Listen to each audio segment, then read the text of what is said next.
Welcome back to another episode of Fae Watch. This is Dina here with my pals Will and Rachel. And today we're going to be recapping chapters 31 to 34 of Araya and Rain's adventure. And we're going to be covering some of the post-Half Moon trial drama. We get a little bit of a makeover montage. We get a party, lots of flirting, and we get some soup that is so good that some might say it's orgasmic.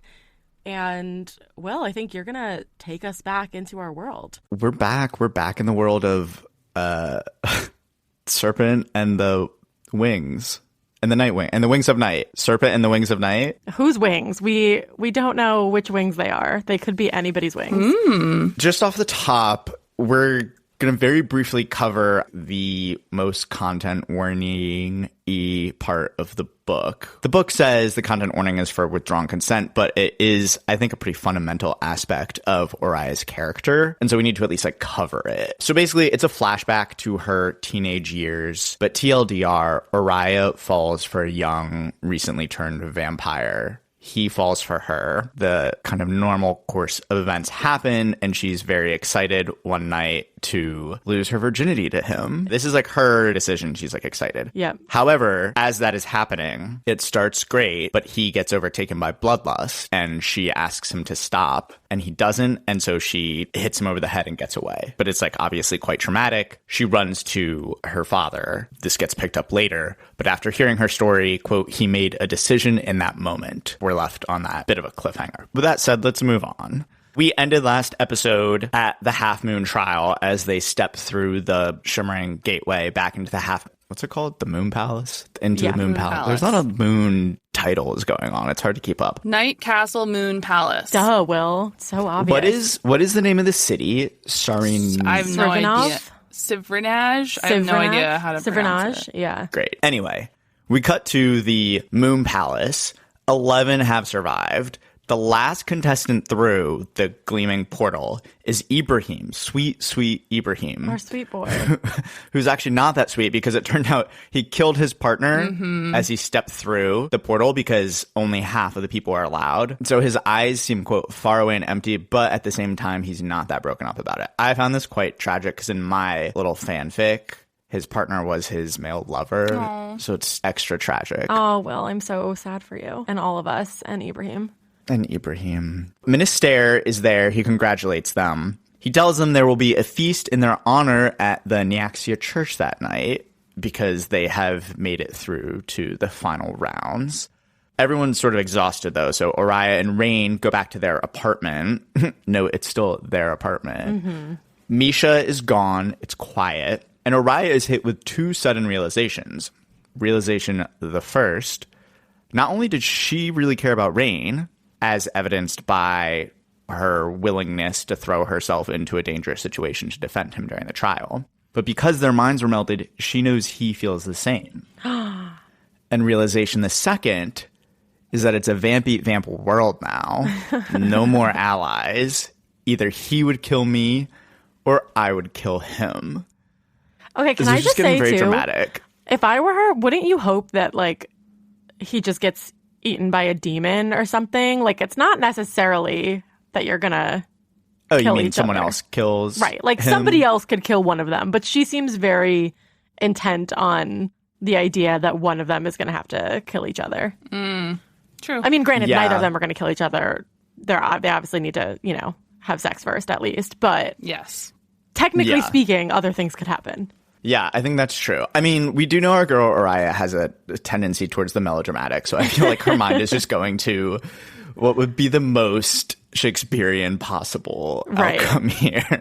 Right. So Rain sort of senses this tension, but just tells her to go rest for dinner, and he's going to go ready in a different apartment. They're kind of tired, so the banter's not that great. We shall skip it. But Relatable. This is an important moment because I think, true. I think Dina mentioned this in the first episode, but this is when our girl finally gets her glow up. I've been which waiting. Is an important part. Yes, I've been waiting this whole time for our makeover montage. And we finally get it. She gets to put on a hot dress because the Moon Palace steals all of the other clothes from her. So she has no there are options. multiple weird. It's like, so Minister had this cryptic line saying the Moon Palace will provide, but he's not wrong. So first of all, she shows up and they're healing potions and dressings for her wounds. There's a hot bath with 17 different scents of soaps. It's giving like Harry Potter prefect's bathroom. Oh, that's funny. I was thinking Room of Requirement from Harry Potter, but Prefect's bathroom is better. Elite. With shirtless Harry Potter. Yes. Ew. He was like kind of, I remember being attracted to him in that movie when I was a kid. Well, I support you in your journey. Thanks. But yeah, and then she gets out and there is a gown, and Dina's correct. The palace has stolen the rest of her clothing to give her no choice but to wear this gown. The Moon Palace and I are on the same page. The fabric was smooth and silky and a dark, rich violet, a strangely familiar shade I couldn't place. Which, by the way, she would immediately know what it would remind her of. Yeah, so it's obviously Alana's scarf, which we'll get to in a second. But the front fell, I'm quoting from the book, by the way. Not from memory. Thank you for giving us the full montage, Will. I appreciate it. I was going to ask, so I'm really glad that you're providing. The front fell into a deep V, the top structured enough to define the curve of my breasts. It was held up by black metal chain straps, and that same glistening ebony metal encircled the bodice. What's a bodice? I wanted to ask. It's like the torso. It's like the tight torso section. Like kind of like a corset-y part. Right. Okay. I think. Okay. The back was low and open, the long chains crossing over my back. The skirt pooled slightly around my feet, which donned delicate silver sandals. Though the dress clung to my body, it wasn't restrictive. I nearly felt naked in the light, airy fabric, and it easily moved with me, the violet rippling like water through shades of black and purple. That's good. I love to not be restricted in like a hot form-fitting dress. I don't really know. Again, that's some sorcery because I was going to say, this seems like peak magic. That's some magical thinking right there, because in reality, we've got the tit tape out. We got the tit tape, taping those titties in. We are not the most comfy. So I'm really happy for her that she kind of feels unrestricted and probably like ready to stab somebody if she needs to. That's a really good point. I've had things go terribly wrong in dresses like that, doing much less activity than she normally does. So Godspeed to her. How often do you need to use tape or some adhesive adjacent tool on like fancy gowns? I think whenever you get the girls out in that fashion, which to be fair, I don't really do that. I've done it. Anytime you have like that low deep V where you're showing like it's like the deep V and the cleavage is like the side of your boobs, like you want to tape that in. It's almost sort of like malpractice if you don't tape those titties in. Yeah, I typically engage in malpractice because I'm running late or can't find the tape and then regret it afterwards when I'm on a dance floor. And that is on brand for you, Dina. Thank you. Yes. Well, thank you for that educative experience. You're going to learn a lot, I think, on this journey. Mm-hmm. You're already learning a lot about sort of womanhood, and I think you're going to learn even more. Yeah, womanhood. Thank you for demonstrating your allyhood every day. Yeah, and you're learning about Gaia's children. And you're really I really appreciate your eagerness to learn and your curiosity, so thank you. I just wanted to like sort of affirm that. Oh, thanks. So as Dina mentioned, there's one edition. There's actually two editions that Orion makes this outfit. First of all, she does realize the color reminds her of Alana's scarf, and she goes and gets the scarf and like wears it around, which I thought would look kind of dumb in this. Extremely. But whatever. I think it maybe looks cool because it's like still covered in dried blood, and so it's like, look at me, I'm hot, but I also will walk around with dried blood on me because I'll kill you. Yeah, it's like a big fuck you. Yeah. But yeah, aesthetically, I have some questions, right. But I think it's one of those things we're just gonna say no in our head. It's hot, it's cool. Mm-hmm. And then so the second edition is she brings her daggers because she always does. And then we get to sort of the centerpiece of this part of the book, which is the feast at Neaxia's church. So Ori shows up late, which is relatable because I would never go to an event like this without texting everyone I knew who's going to be there to make sure that they got there ahead of me. Right. Then find out their ETA, then track them and find my friends, then make sure you show up 15 minutes after them. Right. And try and be chill about, of course, finding out their ETA. Like, hey, like, no big deal, but what precisely is the time you will be arriving? Like, to the minute, please. 100%. They have decked out this church. Even Oriah is impressed, whose upbringing kind of shows when, in the course of describing this party that they've laid out, she says, even though there was only one orchestra, magic enhanced its performance. I'm going to be like, more than one orchestra. Like, an orchestra has 60 people in it. What are you Wait, I talking totally about? missed that line, and I just... Like, it's like a string quartet is like one thing, but you wanted like multiple orchestras? That's psychotic. Our sweet Nepo baby. She's perfect. There are ivy vines with red and black flowers creeping up the pillars. There's a dance floor. There's also some tables set up for an eating section where there is so much blood. There's alcoholic blood. There's flavored blood.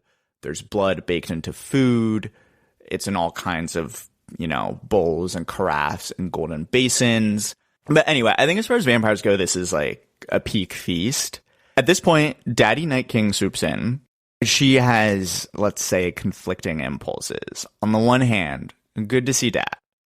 On the other hand, his henchwoman did torture her friend / crush. Right, that does make things a little complicated. Mm-hmm. He does a kind of unwoke dad thing about why are you wearing that? And he means it in, the sense of vampires will want to eat you or whatever, but it seems quite analogous to... It's like where's the rest? Are you going to go up and put the rest of that dress on? Yeah, like don't ask for it vibes. Yeah. But he sort of gets over it and he offers to dance with her, which sort of throws her because I don't think they do this. Before she says yes, she brings up Rain and she's trying to do it in a way that's not obvious it's about Rain. So she says, why did you torture my partner? That could have hurt me. Smart. But I don't think it's very convincing. Yeah, no. Anyway, he has some excuse about how Rain fought fine, so get off my back. Also, we're at war, so, executive power is sort of at its height in that situation. He's like, my war is more important than your tournament to the death, Oriah. Yeah, that I put you in. Anyhow, she compartmentalizes. Literally, I think the book says something about she divided her mind up into different rooms, and she agrees to dance. And he's sort of explaining that he's proud of her. And he has a kind of big old, like, sending your kid to college moment where he says, I can't take credit for everything that you've become, Oriah, even if sometimes I wish I could. But if I'm responsible for just one small piece of that, it will have been the greatest accomplishment of my life. I would die of cringe if a parent of mine said that to my face. I know, but it is like, man, he sucks, but he does love her. Yeah.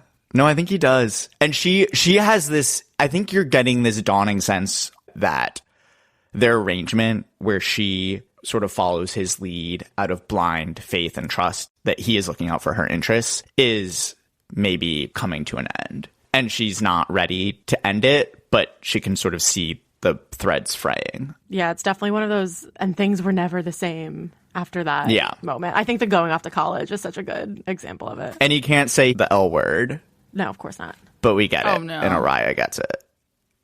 It's like, if Oriah was a boy, the Night King would kind of pat her on the shoulder and, like, blink away tears and be like, have fun, son. I really like your Vincent voice. Thanks.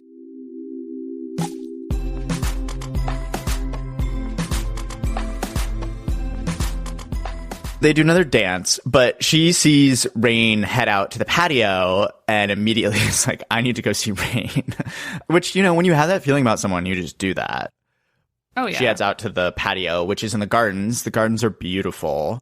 Instead of Rain, she sees Angelica and Cigarillo Man. Did we talk about Cigarillo Man? Did I just black that out? No, I was supposed to talk about him, I believe. I'll take that ownership, and I simply did not, because I was like, okay, there's like a guy as Cigarillo. I guess we'll find out later.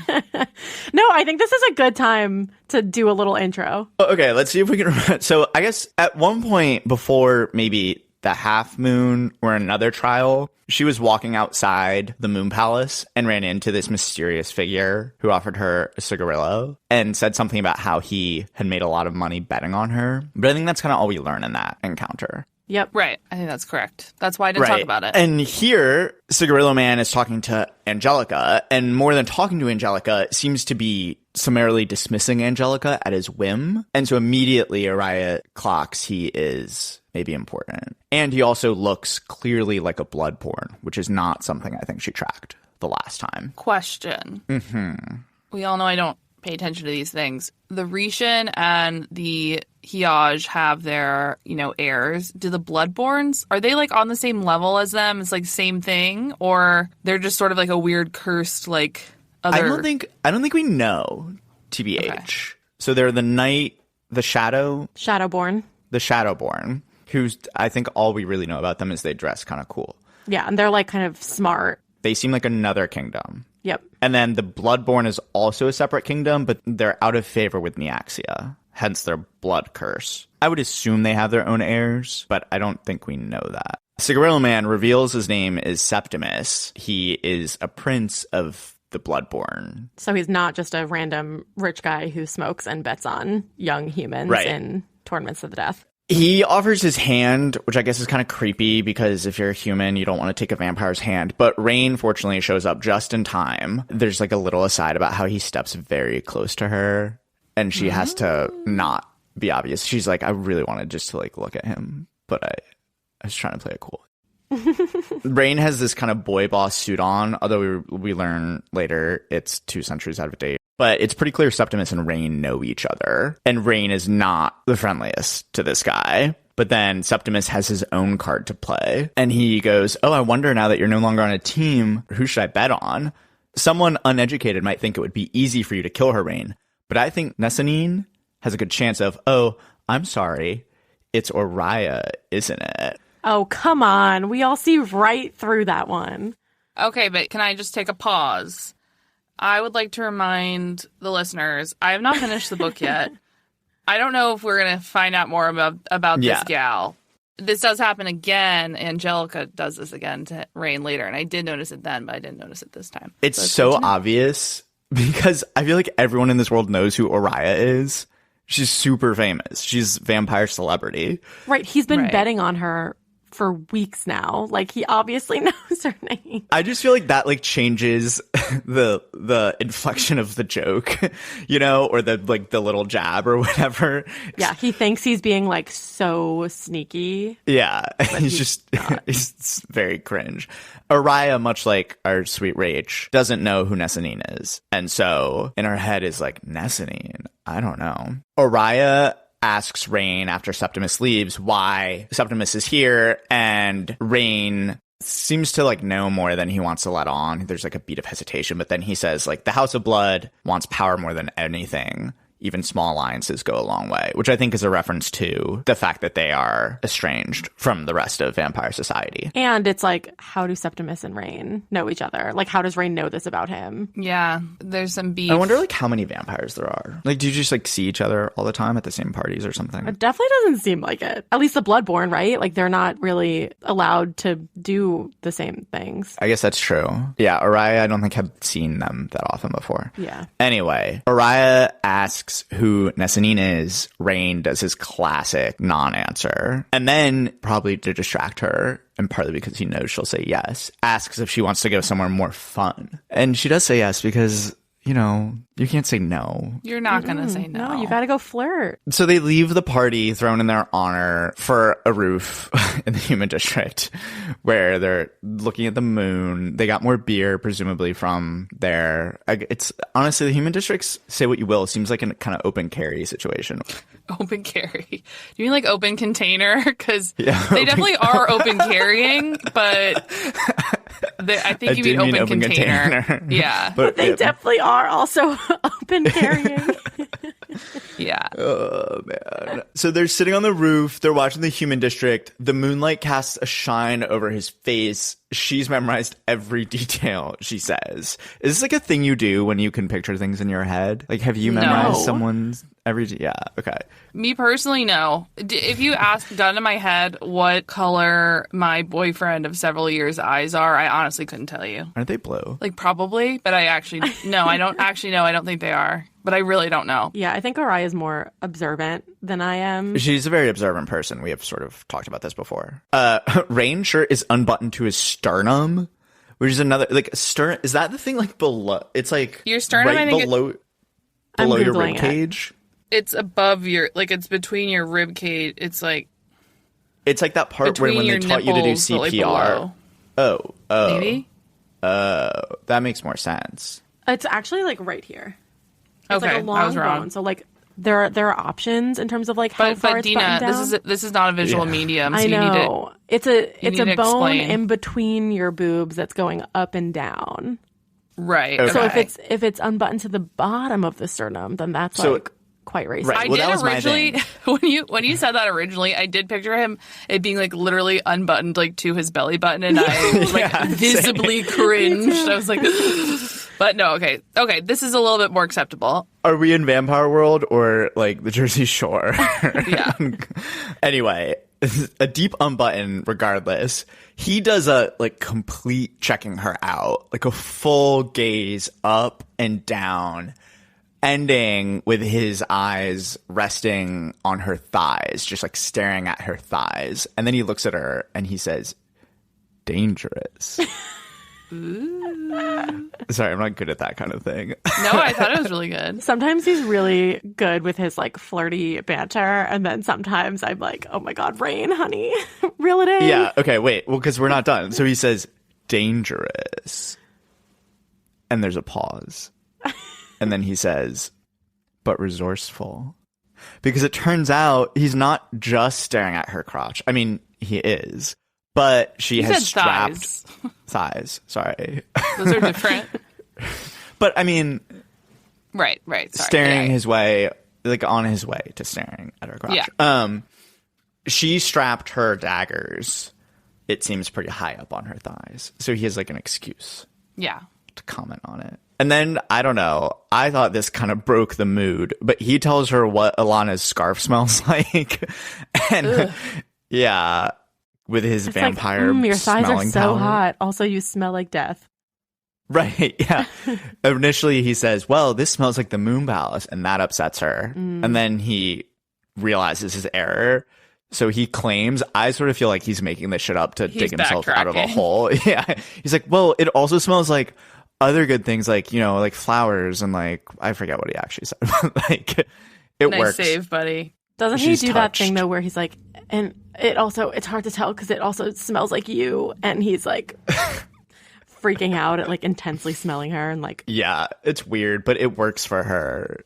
She's touched. And then he apologizes for Alana's death, I guess, like on behalf of all vampire kind. Wow. Ally. So sort of woke bae. Yeah. They start talking about, which I think is a conversation that will come up again at some point, but they start talking about what Araya will do if she wins the competition. And even though she obviously shouldn't be telling this to a potential rival, she admits to wanting to be changed into a vampire. And he says, don't be so quick to throw away your humanity. You might miss it once it's gone. Sweet boy. Yeah, he's sweet. He misses his own humanity. He tells her it's a travesty that anyone convinced her she needs to be anything other than what she is. Which, like, yeah, she shouldn't be in this death competition. But we love him for preaching, you know, self-love, self-acceptance. Yeah, no, he has his qualities. He has mostly good qualities, I feel like. They leave. He's like, do you want to go on a walk? And it's kind of funny because I'm like, at first, I thought, didn't they just do this? They just left for privacy. Like, why do they need more? But I feel like this is a kind of like, you know, early crush. I guess he's 200-something years old. But, you know, you just like no one knows who should make the move and how. And so you just kind of end up hanging out until like 3:30 in the morning. Right. And it doesn't make any sense. Right. Mm-hmm. They go for a walk. And he takes off his sword and starts unbuttoning more of his clothes. And the curious reader might wonder, is it finally happening? Is this tension that has been building about to be cut? Is our girl going to get laid? Alack, no. Not yet. Rain is, it becomes clear, offering himself up to her to kill him if she wishes. And this like really happens to turn Uriah on. But I think there's like this question, because Uriah obviously doesn't kill him. Like, does he know that? Is he genuinely offering her the opportunity to kill him and thus save presumably her own life and perhaps win the competition and achieve all her dreams? Or does he just want her to think that he's willing to offer that because he knows how in love she is with him? I mean, you know, I want to believe, and I think I could plausibly maybe believe that he means it, but unfortunately, trust issues, you know, I think it could be a manipulation, but I don't know. What do you guys think? Well, you guys have finished the book again. I'm still waiting for him to betray her. For the record, I do want to go on record, if I've not been clear before, that this is clearly an enemies to lovers, which is actually one of the best spins on enemies to lovers. You do it twice. So obviously it's enemies to lovers. You can neither confirm nor deny. Interesting that you say it, that you were down for it, because we'll talk about this later on. Anyway. Okay.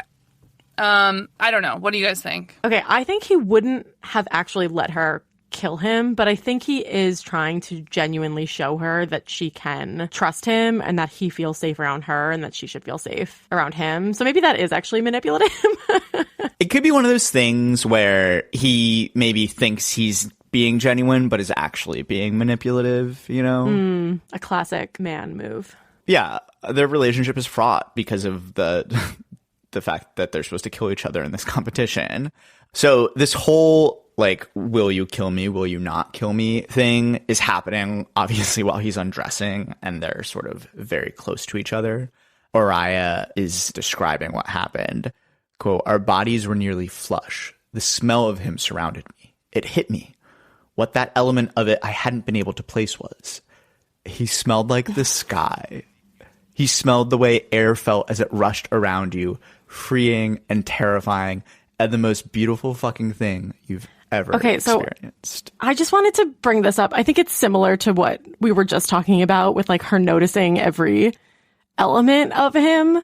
But this is typical of our immortal men that we love, right? Like they always like smell like the sky or like pine and wind or something like that. And have you ever smelled a man and thought that he smelled like the sky? Because the only time I've ever noticed a man smelling like anything, it was either Axe body spray or body odor. And maybe it's like my gay side coming out, but I have never once smelled a man and been like, he smells like the wind. Nor have I. Yeah, no. Okay, just checking. No. Even like when I enjoy the smell, it hasn't been, you know, like an car air freshener pine. No. Yeah, no, this scent. This is just like this is just a classic, at least current staple of the genre. Everybody smells and tastes like something that like they just obviously clearly never would smell like that. And then I think we just kind of like take it. I am thinking now though, Will, about the air freshener and how like in these worlds, the like famous, you know, immortal vampires or fae or whatever would have their own like themed air freshener. And so everybody would have like the rain, like air freshener that smells like the wind, or like the Rowan air freshener that smells like pine and like... Yeah, if it was like the 1990s or something.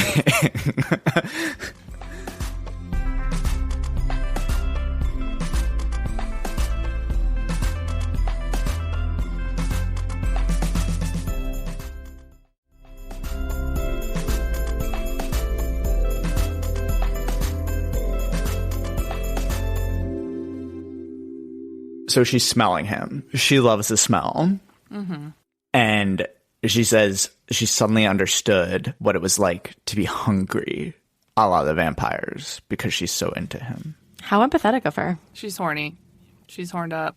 Yeah, she's really horny. She sort of has the same realization again that she's like truly, truly, truly fallen for this person.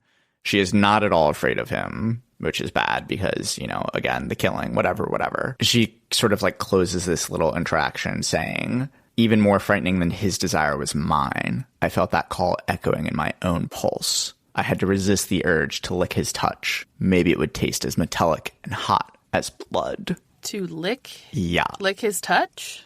No, it says to lick his touch from my fingertips. Because she like had her hand on his like sweaty chest. Oh, I see. So they then return to the same apartment. They do this classic thing where you shouldn't be doing something with someone else, where they just make up excuses as to why it would be safer. They were like, oh, it'd be like, it's like too dangerous if we don't cohabitate the same apartment. So they're like together for several days, like 3 days. They're getting really comfortable. They're sitting in silence together. Rain at one point leaves his door ajar so Araya can see him sleeping. And she just like can't stop looking at how jacked he is. So presumably he's nearly naked and just sprawled out on the bed. But then maybe actually that turned out to be a dream and she wakes up from it. I like couldn't really tell. And, dream sequences are not my thing. So I sort of just moved on. So either that happened or it didn't happen. Or both. Who's to say? I don't know. Sure. It's all fiction anyway, so at some level, does it matter? No. And then we get to like one of the weirder things, I think, in this book, which is Rain starts cooking, which Misha had previously said he was good at. And Araya was skeptical because he's a vampire. And we know generally vampires lose their taste for food as they get older, for human food. And I guess that's why they're into blood. Yeah, they do have other priorities. So she's suspicious. She's like, most vampire human food is not good. It's bland. But so he makes this stew. And as she tries the stew, her knees almost give out, like she's having an orgasm. Like she's just like, she feels weak in her knees because it's so good. But we also get just a fantastic Rain cringe, but also hot, unclear line. And he just says, quote, "That wasn't how I had imagined making you come for the first time." So he's imagined it. Yes. And then they're both like, imagine for the first time. I kind of am living for these chapters where they go from this banter where it's like all a joke, but like now it's not a joke. And so when something accidentally comes out like that, it's like way too intense and way too real. Yeah. I mean, this would do it for me, to be honest. For sure. Like, this seems pretty hot. It's very hot. No, but when I was reading this for the first time, I texted you, Will, about it. I was like, oh my God, like food-based, like whatever. Like I was so hype about it.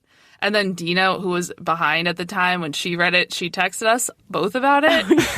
And I was like, oh my God, this is so hot. This is so great. And it's honestly just so funny because, when you're reading it for the first time, like the tension's building. So you're like you're just like going feral over like everything. Everything. And now... as we will later discuss, now that we've finally gotten to some nutting, like now that I'm reading this back, I'm like, oh yeah, whatever. And then I had to remember, like the first time I read it, I was like panting. I was like, oh my God. No, I still think this is one of my favorite lines of the book. And let me tell you, 2,159 people on Kindle agree with me because it's one of the most highlighted lines in the book. I know. That's so funny. Because this was one of the first ones that like pierced the like veil of is it a joke or isn't it? Yeah. Okay, but next I do have, here's my question though. Mm-hmm. We absolutely needed this food-based like orgasm journey, but why is he making the stew for Misha? He's like, I'm going to make stew for Misha, who's like a vampire who can appreciate the taste a little bit more because she's a younger vampire, but like, I'm going to make a stew and then I'm going to fly like a hot cauldron of stew many miles to bring to her. I'm like, why isn't he just cooking dinner for Araya? But anyways, that's just a small quibble. I had a similar thought and then I reread the next part, which we'll get to. And maybe we can see.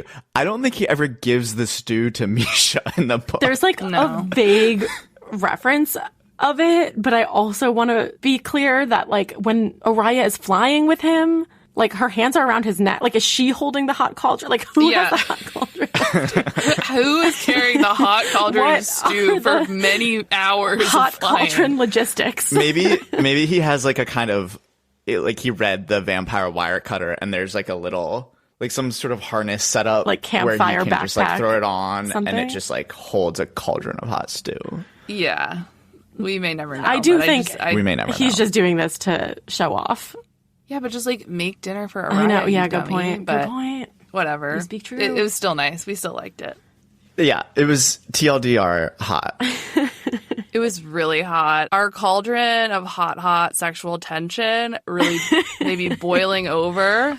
Wow. So I think our next episode is going to be serving up some spicy, hot stew out of a flying cauldron in the sky. We'd love for you to email us at faywatchpod@gmail.com. Come say hi on TikTok and Instagram at faywatchpod. Rate us 5 stars if you want. Definitely subscribe. We really appreciate it. And we'll catch you next time. Bye, guys. Bye.